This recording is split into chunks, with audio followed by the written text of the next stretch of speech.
Welcome to my kitchen again. This is the first time we do anything of this sort. Kitchen karaoke or karaoke kitchen. Cook with me, cook along while I do it. You will do it. I hope you have your list of all the ingredients. I'm going to do it with you. You're going to do it with me. I hope you can keep up. I promise I'm not going to go too fast. Okay? Let's make some cavatelli with pesto presto, as I call it, and a little bit of toasted almonds and cream cheese. You will need a immersion blender, a cup for the immersion blender. You will need a cutting board. You will need a butter knife, semolina flour for your cavatelli, and warm water. How do we start this process? By preparing our dough for the cavatelli. So I have here 200 grams of semolina flour, to which we'll add roughly 100 grams of water, which is almost equal to 3 ounces. So warm water is preferred for this process. And we'll add also a little pinch of salt. Ready? Everybody? Okay, here we go. A little pinch of salt, so which would be possibly equal to the tip of a tablespoon or a teaspoon. And here we go. I'll add a little bit of water. So you combine the flour with the water. You can use your hands, you can use a fork if you wish. As you need more, it will come together. I like to add a couple of drops of olive oil, and we can move to this side and get the olive oil going for you. Just a couple of drops, adds a little more flavor to it, and it helps to keep it elastic as you cut it and roll it later on. So it comes together quite quickly. The dough is beautiful. It's coming together fantastic. Look, nice and soft. Almost looks like wet sand in the beginning of the process. Now it's finally balling up. Nice and dry. See, the bowl is clean. Sticks together really nicely. We're gonna have to wait before we make our gnocchi, the little cavatelli. We have to wait a good 10 minutes. In the meantime, I'll prepare the rest of the ingredients for your pasta preparation, for your sauce. Here you go. It's nice. Well done. Put together. Now we just have to cover this. I can use my towel, and we'll put it aside for a few minutes. Here we go. Disappear. In the meantime, we'll have our water going. You can use a small pot like this. Just fill it halfway. Once it starts to come to boil, we'll add a little bit of salt to it. But let's go on and prepare the pesto. Here we go. So by recipe, you could use 1.5 ounces of basil, which usually equals to, let's say, 20, 30 leaves of basil, roughly. Here we go. A little more. I think we're almost there. For 2 people, 2 or 3 servings, this will be more than enough. I just picked also a little bit of mint in my garden. This is the time of the year where it starts to come out from the ground. This is beautiful and nice and tender. So we'll add, let's say, 10 leaves of mint. If it's bigger, you can use 5 or 6. If you don't like mint too much, you can avoid it. I don't want the mint to be predominant, but at the same time, I want it to be present enough. So I'm adding a few extra leaves just for fun. At this point, we'll add a little sprinkle of salt. Not too much, just a little bit to help the herbs to develop their flavor, and it will come out nice and bold for you. And olive oil. Olive oil, just like that. As you notice, I'm not adding any nuts at this point. There's no need for that. The nuts, the almonds we have here, we'll use later as a final decoration for the dish. Also because it gives us the chance to use another product, which is something a little bit out of the norm. We'll use a little bit of breadcrumbs instead of the nuts. So as I'm waiting for you to get ready, are you ready? Ready for the blending? Ready for the pesto preparation? There we go, very easy.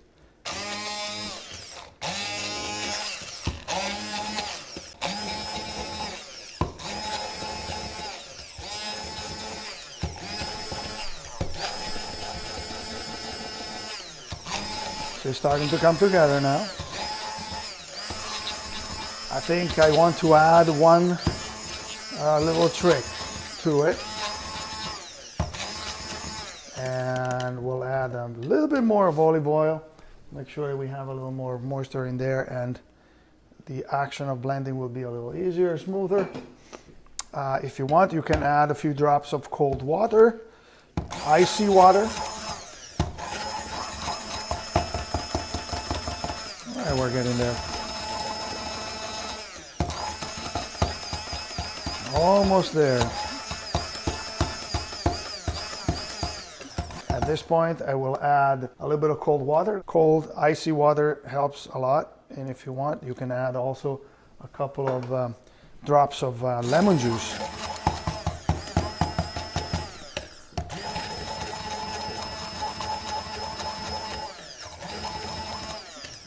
All right, we're there. You got your pesto ready. We'll have a chance to blend a little bit more before we get to use it for the pasta. There's a little bit of relief there that remains, but we're almost there. So at this point, ready with your pan on the fire, olive oil,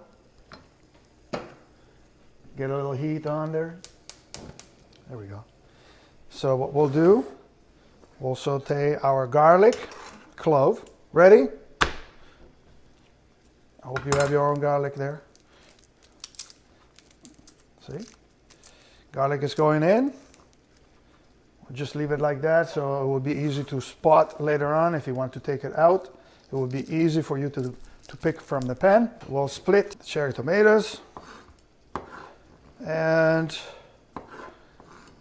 have them blister a little bit in your pan or burst. I will cut half of it and I will leave half whole. So here we go, they'll go in there. And let's say we'll put another 6 or 7 whole.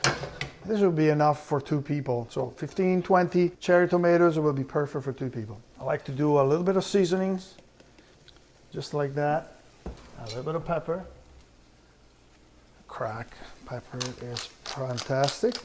Nice and fresh. Lovely.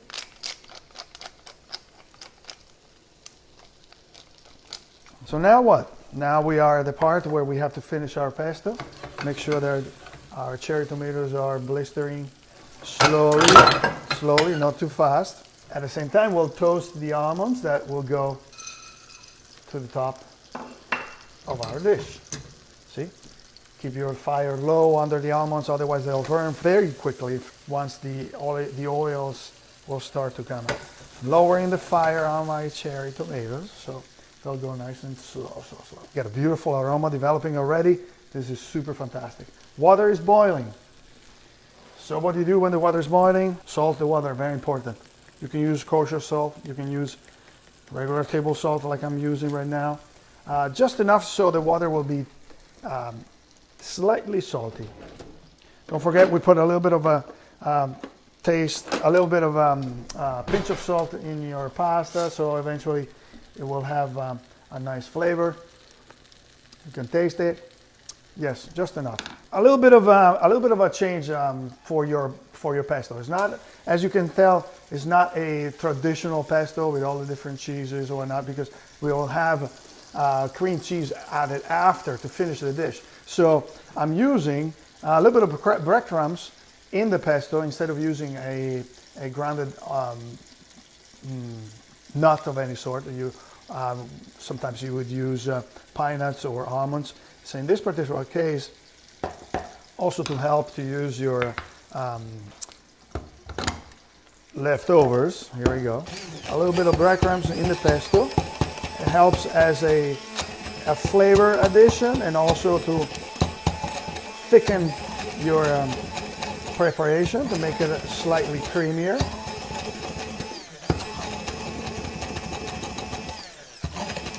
And as you can tell, it works very well. Put just a little bit more, a little tip of a tablespoon. There you go. Just a little bit more. Make it nice and creamy.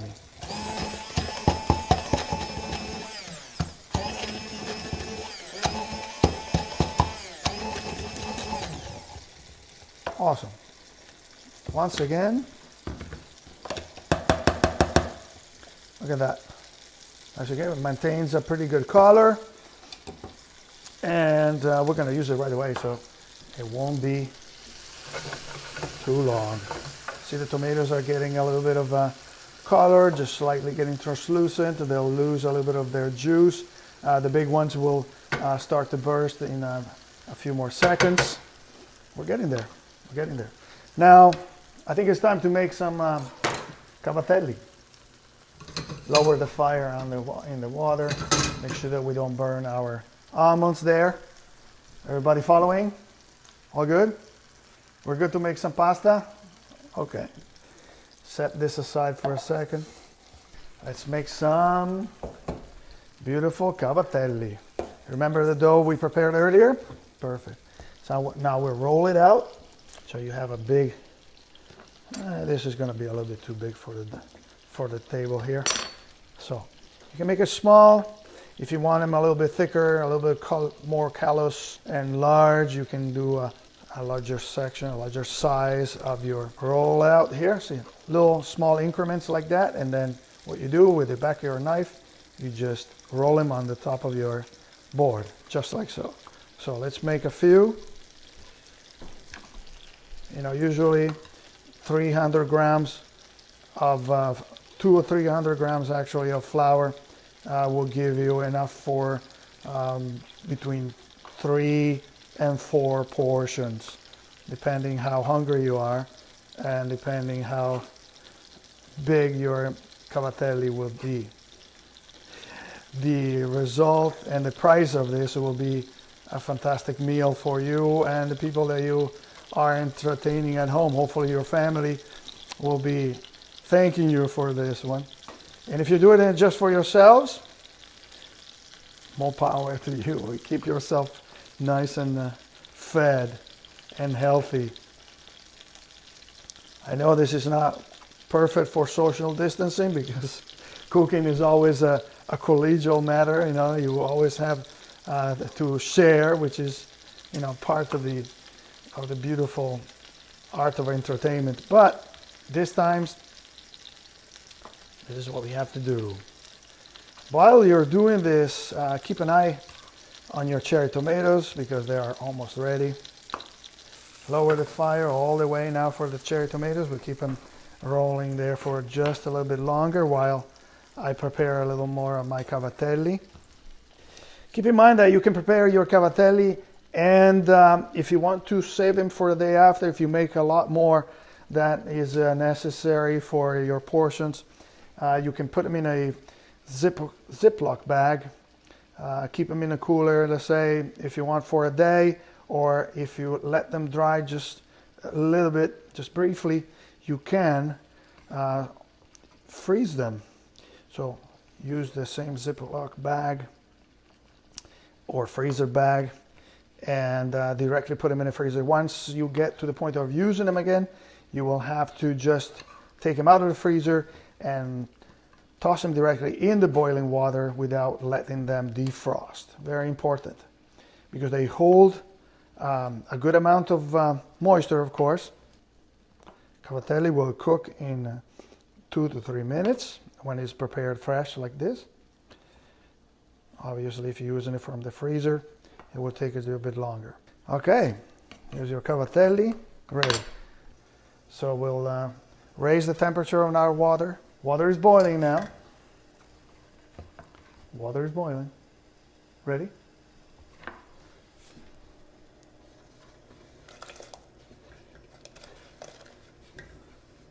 Perfect. In a couple of minutes, they'll start to float and we'll take them out as they come up. Let's go back to finishing our cherry tomatoes here. The garlic did its work right now. If you want, you can pull it out save it, toss it. You can leave it there if you like it. Here's my pesto ready to go. As you can tell, it goes right into the pan. We will not cook it because pesto does not need to be cooked at all. See, it maintains a nice color, lively. Let's see, we have to try it. And you can taste the mint. Delicious, fantastic.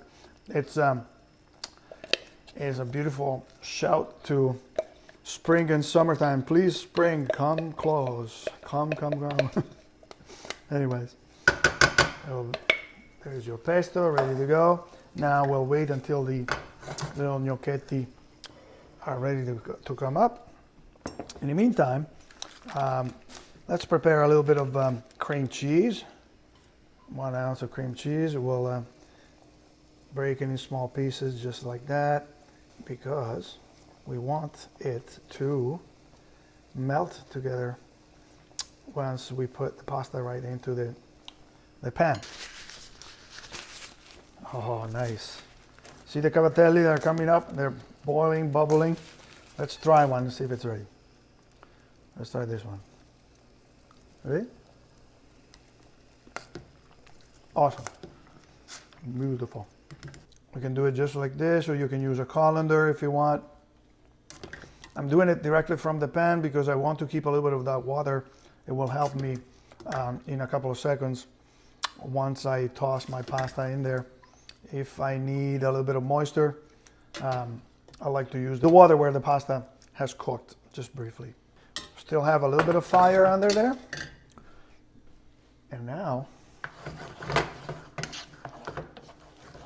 we'll heat the pasta just a little bit longer, a couple of minutes until the cheese will melt away. You can use a spoon, you can flip the pan if you're comfortable with that. You can do it like we do at the restaurant. Makes it a little bit quicker. Just a few more seconds. See, the cheese is starting to melt nicely for you. I put a couple of drops of water from the pasta pot just to maintain a little bit of moisture in the pan. Raise the heat just slightly, and we're almost ready. A couple more flips.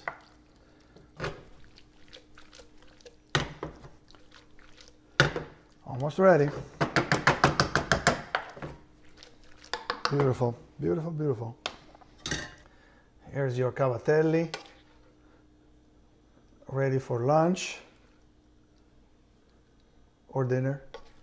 Put a little bit of toasted almonds, on it, and voila, ready to go. Ooh, okay, now it's ready. I'm gonna try it. Tomatoes, beautiful, nice and soft. Good flavor, just a little acidity. The nuts are nice and toasted. Awesome. You don't know. You have to make it. I hope you're enjoying it as much as I am. Beautiful. You can taste the cream cheese. There's a little soft consistency of the cream cheese in there. Not as sharp as the usual pecorino or grana padano cheese. It's beautiful. Nice combination. The mint is there in the back, a little subtle. It brings a nice note of freshness. Works very well. I hope you're ready to eat now. If you're hungry, dive in. Thank you for following. Thank you for doing it with me. Shout out to Mr. Massimo Bottura, the best chef in the world. If you want to cook with us, let us know. Ciao.